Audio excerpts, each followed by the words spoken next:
Welcome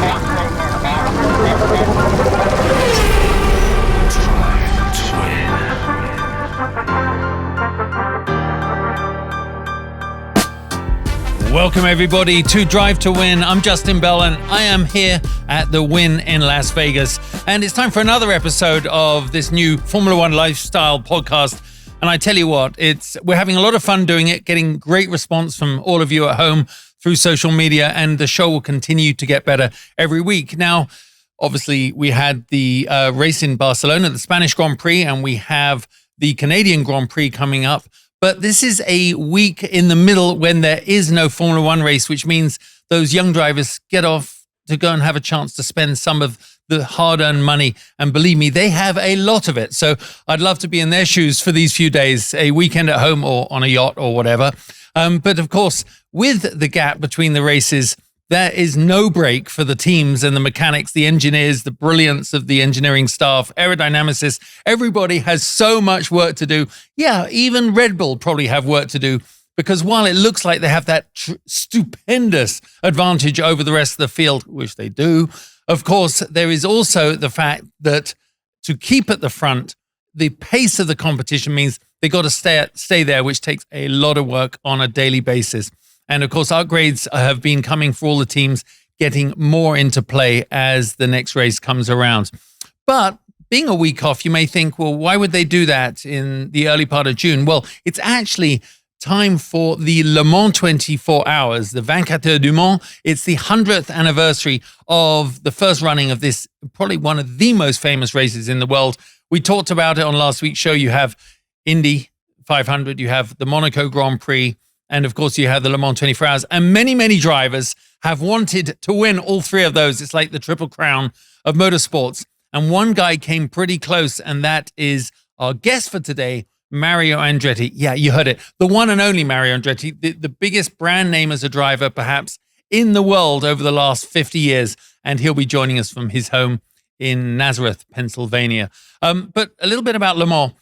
I kicked off the first episode of Drive to Win with some background on myself, and it's sort of is more appropriate today than it was there, because my family history at Le Mans is really what made our mark. Yeah, my dad did race for Ferrari in Formula One in 1970, but his 5 wins at Le Mans, he could have won about 3 more if fate hadn't got in the way right at the end.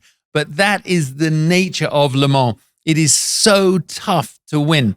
24 hours, which is, effectively they're running for over about 12 Formula One races in distance. And it is now just as intense all the way through the field. Remember, it's also multi-class racing.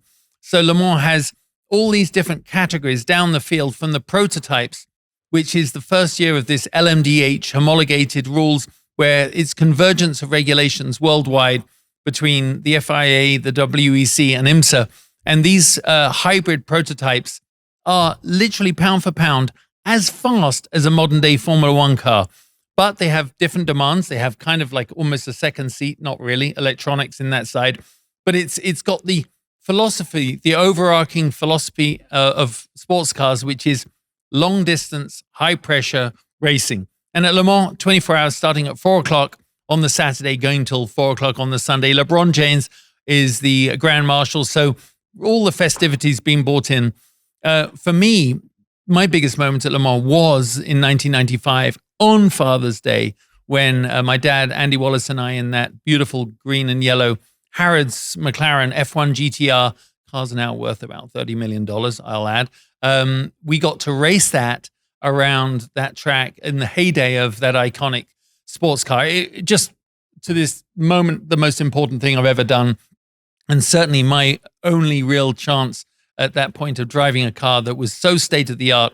I think every kid that could would have a poster of it up on his bedroom wall. It was just brilliant. So Le Mans is such an epic. It's also one of those races that retains its danger factor. Now, I say that not with sort of salacious happiness. It's really the fact that so many tracks in racing have become incredibly safe with enormous amounts of runoff. Well, not Le Mans.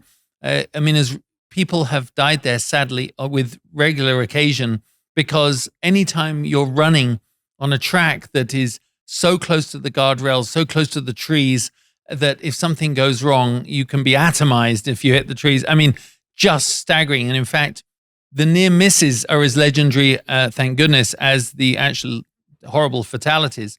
I was racing, I think it was 97. We're in the Viper, and there's a famous photograph where you can see the Mercedes, which was the Mercedes prototype. Michael Schumacher was actually out in those at the time as well. And it took off, and I was looking, well, I'll tell you what happened. I'm driving along. I'm going down the Mulsanne Straight. We're doing about 210 miles an hour, and I could see the Mercedes coming up behind me. And so I stayed on the left. And as we went over the famous brow on the Le Mans Straight, the Mulsanne, you're doing maximum velocity between the two chicanes. And suddenly I saw the underside of his car, and I'm like, what the heck was that? And I thought, whoever that is, then they're dead. But he did a complete flip and landed the other side of the guardrail in amongst some trees, right way up in between a small clearing of tree stumps. I mean, remarkable. So I pulled in the pits because it was the track was full red, and I was like, "How did the guy survive?" I mean, it was almost too much to take in. The next day, the other Mercedes, the sister Mercedes, had the same thing. So it wasn't the weekend to be a Mercedes driver. Let's put it like that. But Le Mans has also attracted crowds because of the fan festival it is. It's sold out, 100% sold out for the weekend, which has never happened before. In every form of hospitality, about 300,000 people will go. French, Germans, Dutch. I mean, it's quite literally the biggest exodus of these European countries to one sporting event of the calendar, and spectacular, actually. So anyway, I couldn't be more excited to talk about it because it's kind of my thing. Also going there, which is a really nice segue, is there are 10 ex-Formula One drivers currently racing at Le Mans for the weekend. And some of them, Paul di Resta, you've heard of. He has quite a lot on the Sky broadcast. Amongst those, you've also got Brendan Hartley. He was in Formula One for a while. You got Felipe Nasser, Andre Lotterer racing with Audi, with Porsche. I mean, it's quite an incredible lineup that we have of these drivers, and that's why it's so attractive. Go back a couple of years. Do you remember when Fernando Alonso had his little sojourn from, or whatever you call it, break from Formula One, where he went off and revitalized himself in terms of focus, dedication, and not that he was lost it from Formula One, but he wanted a break. And he went and answered that calling by actually going to Le Mans and winning it, and going to Daytona 24 Hours and winning it.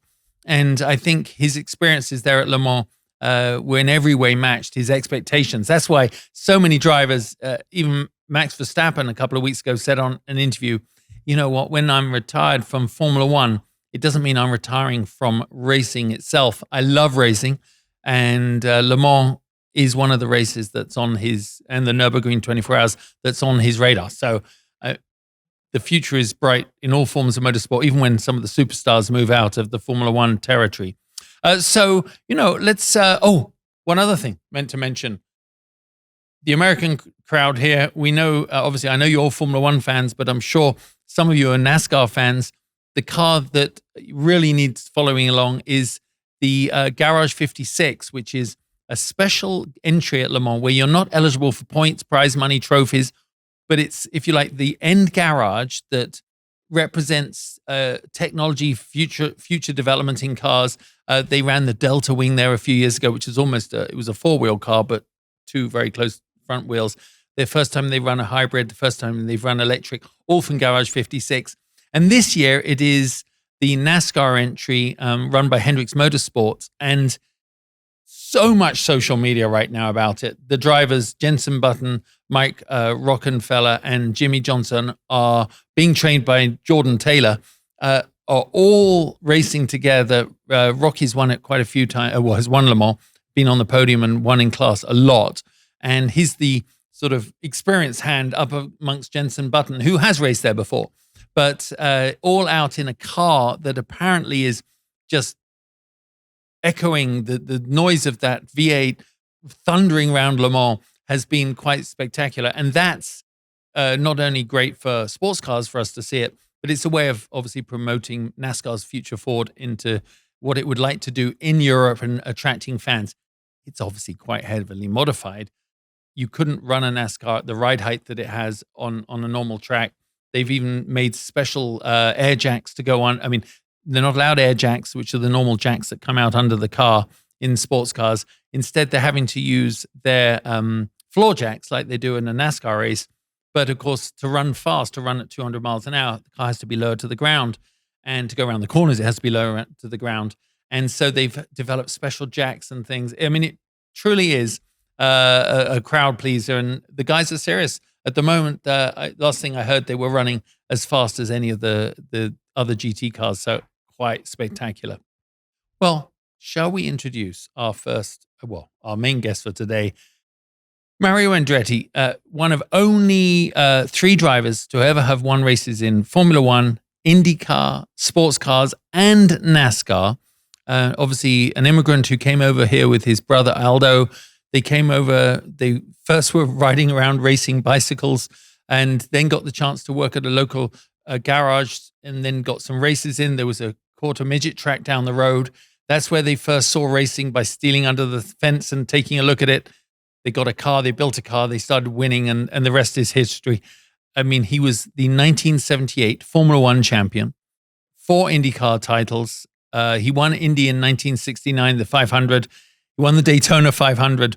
And actually, this is a fun tidbit. He was the last US driver to win a Formula One race in 1978.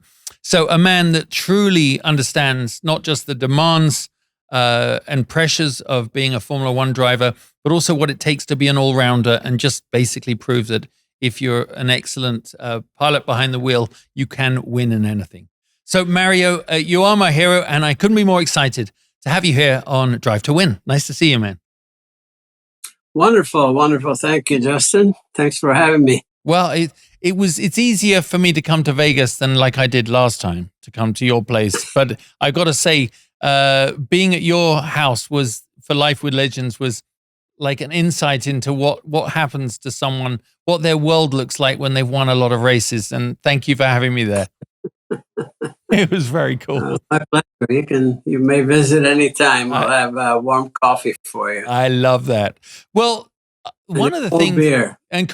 It's getting better all the time. One of the things that I remembered most from when we talked was you said, and you said it so many times in interviews, that you, and just as Andretti's, you love racing. You just love racing of all kinds. And obviously your career, portrayed that. So as someone that loves racing, what's your feelings so far on the Formula One season? Because I know you watch the races. Well, I think it's exciting for me, no matter what is happening, because I always look forward to it. But it's quite predictable. Is this something new? No, I mean it's Red Bull and Max they have their arms around it.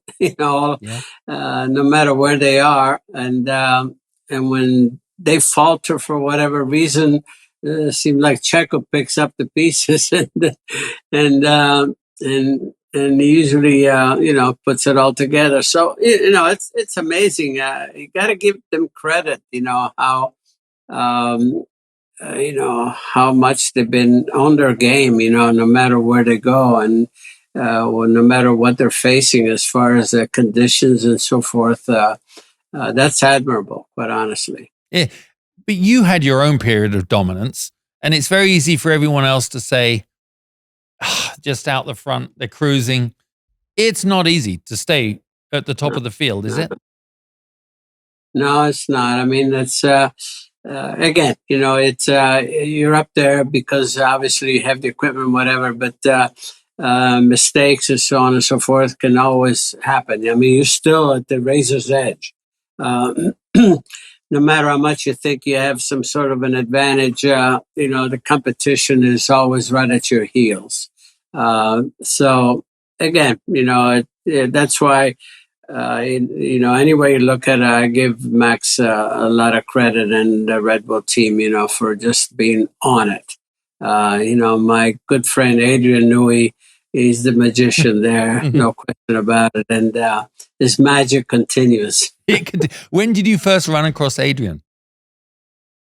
Oh, back in the 80s. Oh, wow. Actually, I'm the one that I was instrumental in bringing him to Newman Haas through Lola. And I had a phenomenal season in '87 with him. The only problem is reliability. We went with a Chevy engine too early, and we dominated the races that we won. We dominated, but we couldn't finish them, including Indy. At Indy, I was in '87. It was just amazing. I was quickest every single day. Put the car on pole and just was going away. I led 171 of 200 laps and then dropped the valve, and Ilmore engine. But I think it was a lap plus in the lead at the time and taking it easy. Obviously you were the one behind the wheel, and it's like Max is the one behind the wheel, but Adrian's brilliance obviously was starting to show then. You knew him as he was starting out then. What would you say when you work with an engineer that makes it different? Because there are guys that give people like you and even me that level of confidence and ability to extract more from the car. What was his gift? What's his gift that you saw then that he has now, for sure? His gift was clearly understanding what was going on. Like speaking with Adrian, you felt that you were totally understood. There's some engineers, you talk to them, you think your word just bounced right off their forehead, but he understands the dynamic. He understands. He always did seem like he did, because as I was talking, the way he would respond to me, I said, yeah, so it was just so easy to be on the same page with him. And that always gave me so much confidence. We were on the grid at Indy, and about 15, 20 minutes before the start of the race, we changed the front springs only because the conditions were changing somewhat. That's wow. Close. And really a tiny change, and the car, I never had a car to stay neutral throughout the race, but we were so on it. And again, with him, I just had the confidence as well, but the car worked. There's no question. I would take Adrian today. I'd come out of retirement today if he wasn't. He'd be my engineer. You heard that here, everyone. But you almost did come out of retirement. But before I'm going to ask you that about, I never retired. No, do you know what? As Dad said, why would you retire? It's when my dad made the third set of T-shirts saying "back out of retirement" for Le Mans. He decided that he'd never do it again, never promote it as a retirement. It was funny because during the broadcast they made a comment about Adrian Newey and said what's he worth? And I think they said, Christian Horner would hate Martin Brundle for saying this, but he's probably worth as much as his top driver. Can you imagine what he did for his 10-year deal or 15-year deal? Remarkable. Well, whatever it is, I guarantee you that he's worth it. Yeah. And, I'd if I was a driver, I'd give up part of my salary to have him on the team.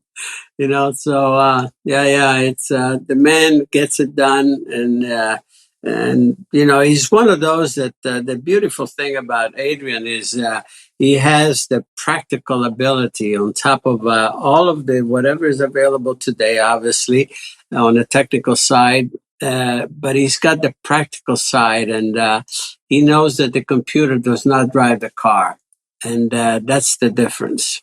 And he listens. But tell me, I didn't see you since you drove the McLaren. I saw you 2 weeks before when we did our Life with Legends. You talked to, you were heading off to do the McLaren drive, 2016 car, right? Or 15, at Laguna. How was it? Oh, the car is fabulous. Everything that nothing surprised me. Everything was just what I was expecting, except that it just didn't have the ability to adjust the cockpit. I'm not average height, as you know, and so there was no adjustability on the pedal platform at all, or the steering length, and and when they padded the cockpit, that there was not a seat there. They put a lot of foam rubber, and it was too soft. And even though I felt somewhat comfortable when I was sitting in the pits, but as soon as I went out to start pulling some G's, I was like in a jelly bowl. So I could not really ring the car the way I wanted to, because I think, the way the performance of the car is, I know I could have set a record in Laguna Seca for sure, for sure, for sure. And but I just couldn't. I had no feeling of the car. I figured I'm not going to crash it, So I had to just be content and do what I could. But that was a disappointment. Next time that I would, if I would get an opportunity, I said I would have to have a seat port if I have to bring the individual there myself. It'd be so important. You have to, on something like that, you have to feel the car. You can't be, it was like the padding was so soft around me. And so unfortunately, I could not, again, just ring the car the way I wanted to. That would have been amazing, wouldn't it? Mario Andretti sets new lap record at Laguna Seca. I mean, I don't know when the last time you drove around there in IndyCar was, but it was probably it was the new track. But, with the car. Yeah, I've been driving it, like, even if it's a two-seater, I'm up to speed, so I know where all the, everything is. It would just be so good. Yeah. But you're right.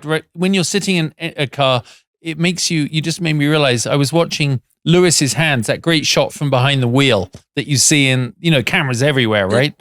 And which I love, but you see he's holding the wheel like this. He wasn't like, he was holding it just with his fingers like this. And I was thinking that means your core must be so set in the car. You must be able to be able to have that much composure and freedom in your hands, right? You must be so set in the seat. Exactly right. I mean, you don't have to worry about hanging on or something, because you're disappearing in the cockpit. That's what was happening to me. And again, unfortunately, that was the case. But other than that, I think I owe Zach Brown a great deal for giving me that opportunity anyway. But again, everything that I felt, in the car is what I expected. And I just was not able to just really do what I wanted to do with it. Wow. Well, I hope you get another chance. Obviously, a guy that didn't step away for as long as you have there. But when you watch Fernando Alonso, and last weekend, obviously at Barcelona, it was a pretty mediocre performance for them. One that they'd have been happy with at the beginning of the year. I know that. But, by running around in 6th place and 7th place, he didn't have the race he wanted, but all the season up to that point, he was spectacular. What do you recognize or look for or respect in his style of driving as someone that has achieved so much, has more experience than anyone else on the grid, and now he's having that second career phase, which I'm sure you can identify with? What do you see in his driving that is allowing him to do that? I see enjoyment. He's thoroughly enjoying what he's doing, and the team has really stepped up with the performance of the car from last year a great deal. I mean, miracles don't happen, in this game. No. And as good as he is, he still has to have a car, because you can see that Lance Stroll is pretty much right there with him, very close. And I have a lot of respect for Lance, by the way. I think he's always shown really great ability right from the beginning, So, you saw that in Spain, he outperformed qualifying, and in the race he outperformed Alonso. So it speaks loudly about the car. But Fernando himself, it looks like he's very happy with his life right now. He's happy what he is. And I think his attitude is really giving the team, a lot of zest, a lot encouragement, and I think everybody's really enjoying their time there. And that's when a team functions the best, obviously, when you have that relationship, camaraderie, with your engineers, your mechanics. And obviously, Lawrence Stroll is no joke either in his commitment, is he? I mean, that guy that guy. I'm sure he got involved in the beginning because my son's doing karting and then making his way up. I don't doubt whether he ever thought he'd be buying Formula One teams and things, but you can't knock his commitment. It's like Flavio on steroids. Yeah. Indeed. Yeah, I mean, absolutely. I mean, give him all the credit in the world. He's committed, and his commitment is showing results, and that's a beautiful thing. Mm.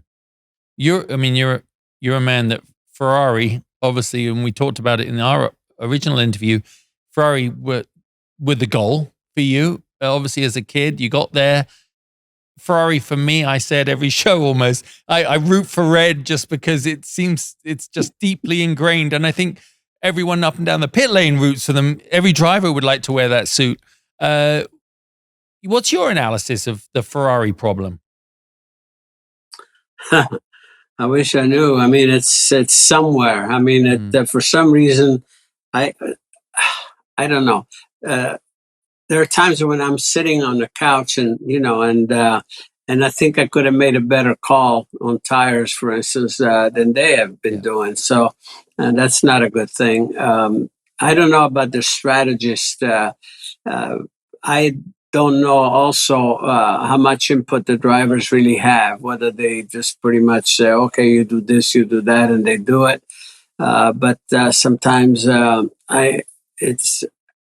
you have to be inside to really put your finger on what's really happening there. But I think that the potential is greater than what they're able to get out of the situation. They could tell that the entire weekend in Spain, the last one, Charles Leclerc, he just didn't have his. He was lost with that car.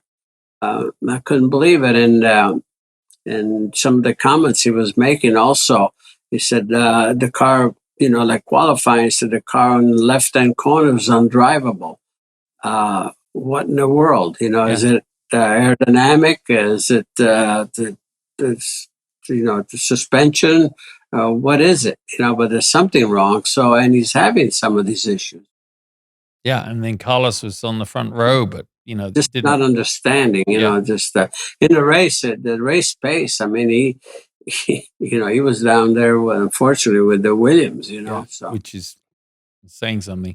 Well, let's talk about that 5,000-pound gorilla that's been standing in the Formula One corner all year, and that is Andretti back in Formula One. I know when we talked off camera, you told me some of the pitfalls and the issues. What's the current status? What's going on?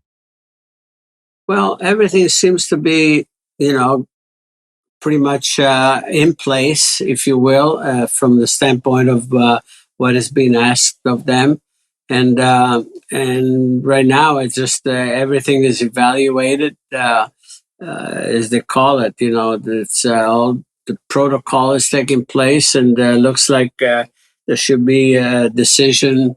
I'm told sometime around the middle of July. That's what Michael, I think, said, and that's it. We keep our fingers crossed that I think we have so much going in that respect. I think I keep saying General Motors officially has never been officially in Formula One, and this is a historic moment. To bring the largest U.S. manufacturer to Formula One. I don't think that's a bad thing. I think that's a wonderful thing. And so I think we're armed with something that's very, very, just unbelievably useful and wonderful for the sport. And there's a long-term commitment. So that obviously should obviously make a big difference as far as where you're looking at the future. So I don't know what else. Yeah, well, I mean, 2026 in Formula One years isn't a long way away, is it? I mean, and Michael said something I read the other day about, when questioned whether they were ready, would you be ready in time if you got the green light now? He said, we're already neck deep in working on it. I'm sure that has to be the case, right? Working with GM and getting all the stakeholders together. It's a big ramp to the takeoff. Yeah. I mean, it's absolutely, it's a work in progress. It's when they say go, you don't start from scratch, and they're already well on their way because it has to happen in 2025. Okay. That was made very clear, and so that's what you're gonna do. Wow, that's the game. That's the goal. That is the goal. And obviously so exciting for everyone to watch if you guys can pull it. Well, you will pull it off. But obviously you mentioned, you didn't mention, I'm going to mention 3 races in America now, which when you were racing, I mean, I remember like Formula One in the 70s, going to Watkins Glen, going to the other street races you've been in probably quite a few of the US Grand Prix over the years. It's unbelievable that we have 3 now in America, and 1 is coming here to Las Vegas. Yeah, about that.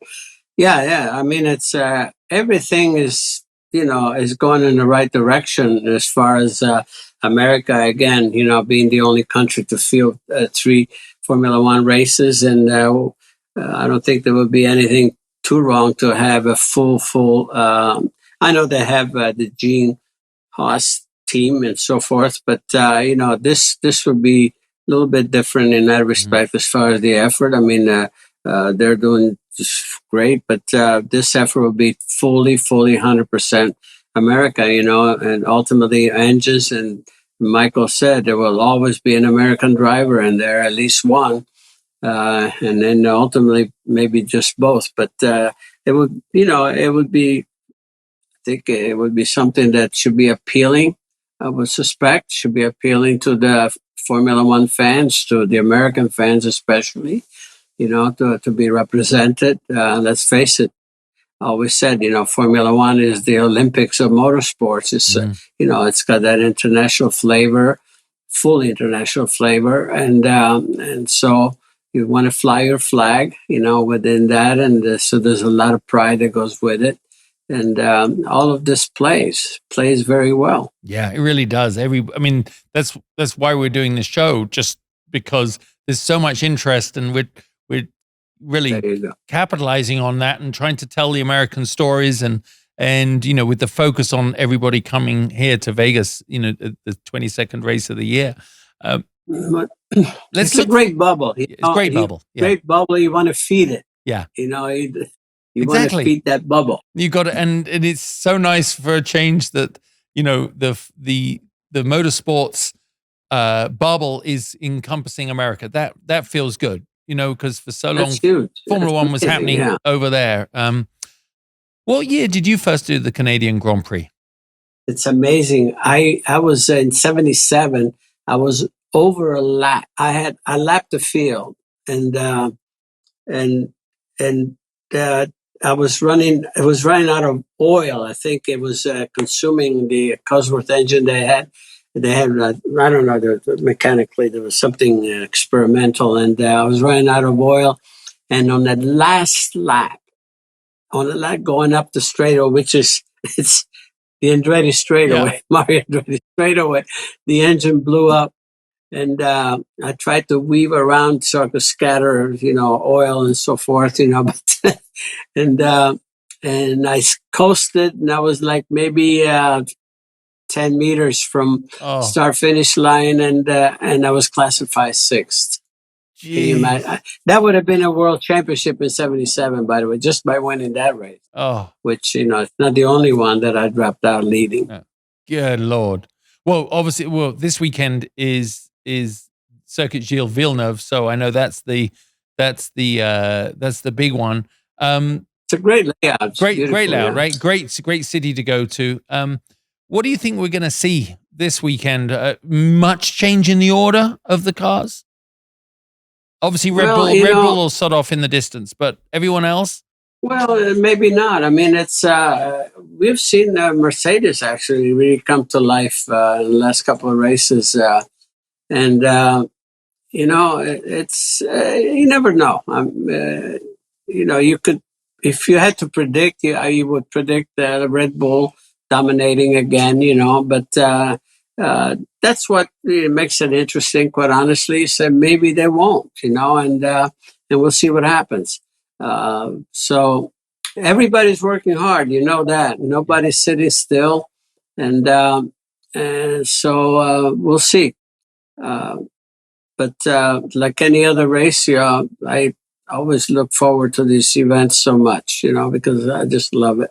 Yeah, still love it. Well, I know one race that is the one you didn't win out of the long list of big victories was the Le Mans 24-hour. Obviously, that is at the weekend, and there's 10 Formula One drivers in it. As I said at the top of the show, Fernando Alonso wanted, he went and won it. And I know you went there with Michael, and actually one of the years I was racing with Dad, when we were in the Harrods McLaren, you were in one of the prototypes. Le Mans is one that never quite came your way, but you really wanted to win it, didn't you? I won class. Yeah, that's true. And I won class, so I say I won it as well. So, okay, I won it. Well, you can only win the one. I was 98. You won class. Yeah. Obviously, we should have won it. There were some mistakes made by me, and then I think Bob Wallach, we both had a couple of mistakes that delayed us. I went like crazy. I made up my time lost overnight, but nevertheless, we won class and should have won that race. But for some reason or other, I don't know why. I love Le Mans. I don't know why I crashed a lot there. And I'm not a crasher, but I love driving and that course and so on and so forth, everything about it. And I don't know why I crashed so much there, but I had some good running, like a couple of podiums, 2 or 3 podiums, which I enjoy very much. Yeah. We had in '98, we had driving for a Porsche factory there. There's another one that sort of slipped through our fingers because we lost a cylinder. Actually, it was an injector, a fuel injector, and we ran on 5 cylinders from 1 in the morning until finished, and we still finished 6th. What helped us was wet, about 5 hours of wet, but nevertheless. Overall, however, look back, just the experiences that I've had, finish on podium with Michael, in 1983 with a Porsche 956, and it's all been positive. Yeah, I've just had the opportunity to race there like 8 times, I guess, and my first one was in 1966, and my last one was in 2000. So you can see that I drove on 3 different layouts there. So I have some good experience and good memories. Yeah, well, great memory. Well, and they do. I mean, I remember seeing the crowds. You're such a big name that Le Mans it attracts the big names, and the fans go wild. And I think this weekend with Jensen Button and in that Garage 56 NASCAR, I mean, they can hear that. I mean, one of my friends, you can hear it coming the other end of the Mulsanne. It's wild. Yeah, it's wild. I mean, let's face it, Le Mans is Le Mans. I mean, it's when you talk about sports cars, that's it. That's a crown jewel in every way you look at it. Classic, and the course, the layout in itself is awesome. It's got all the qualities that you're looking for there, the ambiance and everything. So yes, it's a race obviously that stands out, no question, and we always look forward to totally, either being in it or watching it. Yeah. Well, I'm sure I'll see you over the summer somewhere. And are you going to be able to make it to Vegas? You will make it to the Grand Prix? I haven't got a room yet. Oh, so you are going to take me up on my offer of an air mattress in the Blue Wire Studios. That would be cool. I'm sure we can. Yeah, we'll see one. Yeah. See what Yeah, I don't happens. take up my room. Okay. Mario, thank you so much. It was always great. And we'll get you on again later in the year. Thank you, my friend. You bet. Thank you for having me. Well, they say you should never meet your heroes, but you're actually totally wrong. You certainly should meet your heroes. And just talking with Mario sort of makes me have goosebumps. And I'm so lucky, and I hope you feel that too, watching the show, just to have his experience. He's the voice of decades of knowledge, and certainly his viewpoint on Formula One and the racing worldwide is, well, I mean, it's spot on, isn't it? So what an honor. Obviously, it is time coming up in a few days for the Canadian Grand Prix at the circuit Gilles Villeneuve. I should have mentioned actually that Jacques Villeneuve, Gilles' son, is racing at Le Mans. So that's a nice tie-in. Of course, we saw him do very well, world champion actually, in Formula One. A lot going on coming into Canada. So much was shown at Barcelona, the first track after Monaco, where they had the upgrades in part for some of the cars, the ability to see what they were like in higher mid-corner and higher top speed, especially with the longer DRS zones. So much to indicate, again, going into a track like Circuit Gilles Villeneuve. I do think that we're not going to see too much of a shuffle at the top. Is anyone going to be able to stop the Red Bull rocket? Well, the answer absolutely categorically is no. I think that Max probably has to come up with something internally. I mean, this is my viewpoint. I obviously never experienced it like he does, but I remember in Vipers, we were dominating in the World Championship in class, and the crew chief, my engineer, would come on and say, okay, JB, you can hold at this pace, which was slower than we could go. And it was in those moments that all hell would break loose, and you'd lose a little bit of concentration. You might be a bit careless in traffic, and sometimes accidents would happen or incidences could occur, which, let's face it, the rest of the grid are absolutely praying and hoping for. And, you know, for Sergio Perez's point of view, going into this weekend, he has to qualify well. If he makes another qualifying mistake and puts it in the kitty litter, you know that that's going to absolutely screw with his brain. And in the words of David Hobbs from a couple of weeks ago, there is no equal fight like Titans going for the championship. Sergio has to do his job, and that is protect second place, block out Mercedes in the manufacturer points from gaining pretty much. If they keep getting seconds and thirds, they will win the manufacturer points. And that is something that Red Bull just simply can't stand for.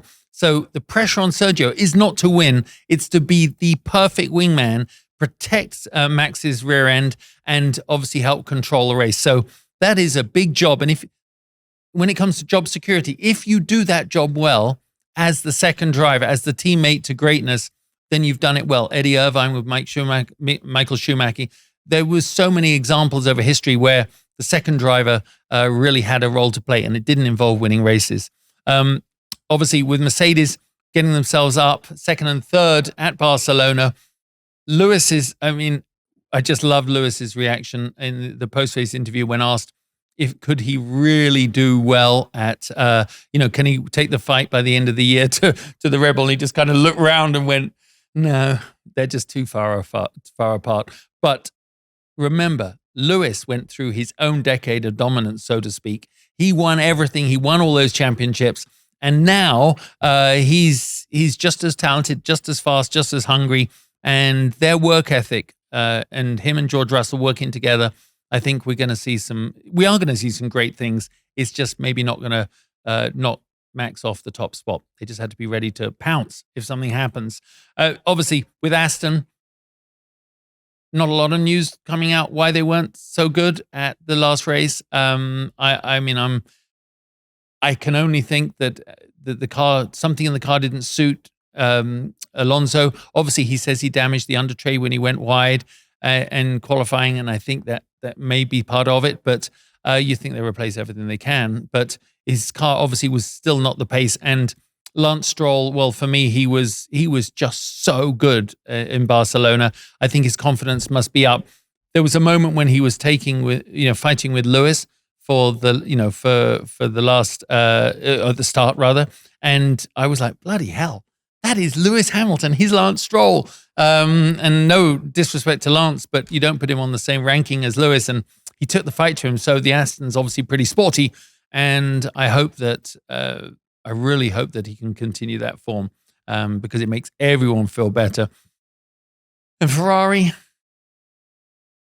I mean, I hate to say it, but it's like Ferrari. It's a Ferrariism, right? Is that a verb? I can't remember. Jeremiah said it earlier. It's nodding. It's a verb. Ferrariism, Ferrariitis. I don't know. It's pretty awful, isn't it? Which is sad to say for someone that always wanted to wear a red race suit and with the yellow and black prancing horse. They're the team I root for, and pretty much in every week.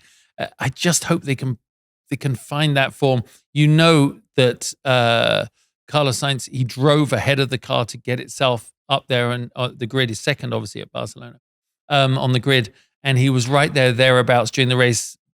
Terrible, typical shitty Ferrari calls caused them problems.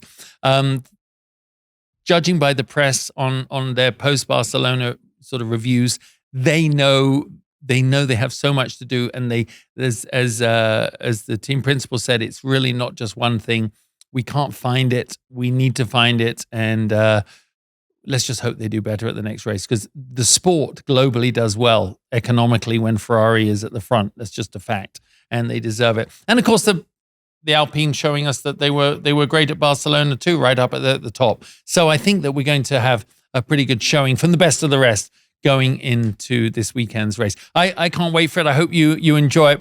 We will be back next week to dissect it, talk with some really cool guests, and everybody likes going to Montreal. So I'm sure there'll be a lot of great festivity from the pre-grid show and all the social media. So get a handle on that. Please follow along at our new social media. We have Drive to Win on Instagram. It's a fledgling account, so all your support would be most welcome. And obviously, give us any ideas on people we could try and get on the show. I promise you, we are getting some current drivers coming up soon. They're starting to hear about the show and pretty keen to come on it. After all, who doesn't want to be at the Wynn in Las Vegas? Talking of which, it is still the ramp up to not just the Concours at the Wynn, which will be happening the Saturday before Grand Prix week. We then have this whole week of hypercar invitational high-speed events, driving on runways, going to national parks with fast tours. There's a lot going, a lot to follow along, but it all starts with the ribbon cutting on the Wednesday night as the paddock facility, this magnificent 20-acre facility just behind the Wynn, is being opened, and the first time everybody gets out there. You can tell that there are, I forgot about this, you could tell, it's probably the most fun thing I saw today, that Lando Norris put up a video of him on, it was PlayStation, right? The new PlayStation 2023 edition, and it's the first time anyone has seen the Vegas track, and this obviously, it only exists in the sim world right now, and it was so fun. Lando on his Twitch account, driving the track for the first time, learning it. He just looked like a little kid. He looked like my son, minus the paycheck, as in he has a paycheck. Playing the sim and just watching him get up to speed. And the coolest part about it was seeing the cars go down the strip, turning right just past the Wynn. You could see them go past all the famous Vegas landmarks, making their way, and seeing him pick out the corners, going, oh, that's really tight. Oh, that's not going to be an easy one. And then, oh, that's fast. There's the only DRS zone. Was really educational. And old people like me, we never got the chance to do that. We had to walk it. So what an advantage. But you and I can drive on the track at the Wynn. So how about that? We've got to try that when the game comes out.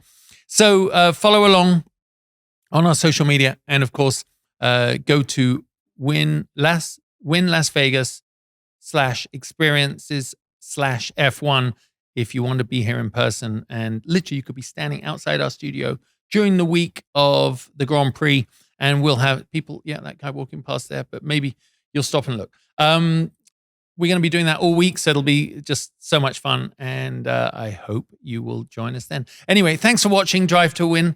I'll see you next week.